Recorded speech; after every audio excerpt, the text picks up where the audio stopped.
ಎಲ್ಲರಿಗೂ ನಮಸ್ಕಾರ. Welcome back to my channel Crewtales. ಇವತ್ತು ನಾನು ಮಲೆನಾಡಿನ ಸ್ಟೈಲಲ್ಲಿ ಹೊಯ್ಯಪ್ಳನ ಹೇಗೆ ಮಾಡೋದು ಅಂತ ಹೇಳ್ಕೊಡ್ತೀನಿ, ಬನ್ನಿ ನೋಡೋಣ. ಇಲ್ಲಿ ನಾನು ಅಕ್ಕಿನ 5 ದಿನಗಳ ಕಾಲ ನೆನೆಸಿಟ್ಟಿದ್ದೀನಿ.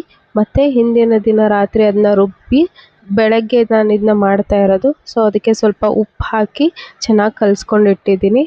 ಹಾಗೆ ಒಂದು ಪಾತ್ರೆಯಲ್ಲಿ ನೀರನ್ನ ಕಾಯೋದಕ್ಕೆ ಇಟ್ಟಿದ್ದೀನಿ. ಮತ್ತು ನಾನಿಲ್ಲಿ ಒಂದು ತಟ್ಟೆಯಲ್ಲಿ ಸ್ವಲ್ಪ ಹಿಟ್ಟನ್ನು ಹಾಕ್ಕೊಂಡು ಅದನ್ನ ಚೆನ್ನಾಗಿ ಎಲ್ಲ ಕಡೆಗೂ ಈವನ್ನಾಗಿ ಮಾಡ್ತಾಯಿದ್ದೀನಿ. ನಂತರ ಇದನ್ನು ನೀರು ಕಾದಿದ ಮೇಲೆ ತಟ್ಟೆನ ಈ ಥರ 2 ಕಡೆ ಬೇಯಿಸ್ಕೊಂಡ್ರೆ ಸೊ ಹೊಯ್ಯಪ್ಳ ರೆಡಿ ಆಗುತ್ತೆ.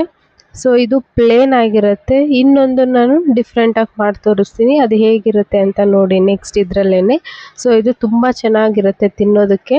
ಇವಾಗ ನಾನು ನೆಕ್ಸ್ಟ್ ಅದಕ್ಕೇ ಈರುಳ್ಳಿ ಹಾಕ್ತಾ ಇದ್ದೀನಿ. ಈರುಳ್ಳಿ ಹಾಕಿದರೂ ಕೂಡ ತುಂಬ ಟೇಸ್ಟ್ ಆಗಿರುತ್ತೆ. ಕೊತ್ತಂಬರಿ ಸೊಪ್ಪು ಕೂಡ ಹಾಕೋಬೋದು. ನೆಕ್ಸ್ಟ್ ನಾನು ನಿಮಗೆ ಇನ್ನೊಂದು ವೆರೈಟಿಯಲ್ಲಿ ತೋರಿಸ್ತಾ ಇದ್ದೀನಿ. ಅದೇ ಹಿಟ್ಟಿಗೆ ಸ್ವಲ್ಪ ಮೇಲ್ಗಡೆ ಖಾರದ ಪುಡಿ ಮತ್ತು ಈರುಳ್ಳಿನ ಮಿಕ್ಸ್ ಮಾಡ್ಕೊತಿದ್ದೀನಿ. ಇದು ತುಂಬ ಚೆನ್ನಾಗಿರುತ್ತೆ, ಟ್ರೈ ಮಾಡಿ ನೋಡಿ. ಸೊ ಇದನ್ನು ನಾವು 2 ಕಡೆಯೂ ಕೂಡ ಈ ರೀತಿ ಬೇಯಿಸ್ಕೋಬೇಕು. ಬೇಯಿಸ್ಕೊಂಡ ನಂತರ ಈ ಥರ ರೆಡಿ ಆಗಿರುತ್ತೆ. ಸೊ ಇದನ್ನು ಸ್ವಲ್ಪ ತಣ್ಣಗೆ ಬಿಸಿ ಆರಿದ ಮೇಲೆ ಈ ಥರ ರೋಲ್ ಮಾಡಿಕೊಂಡು ಹಾಗೆ ತಿನ್ಬೋದು.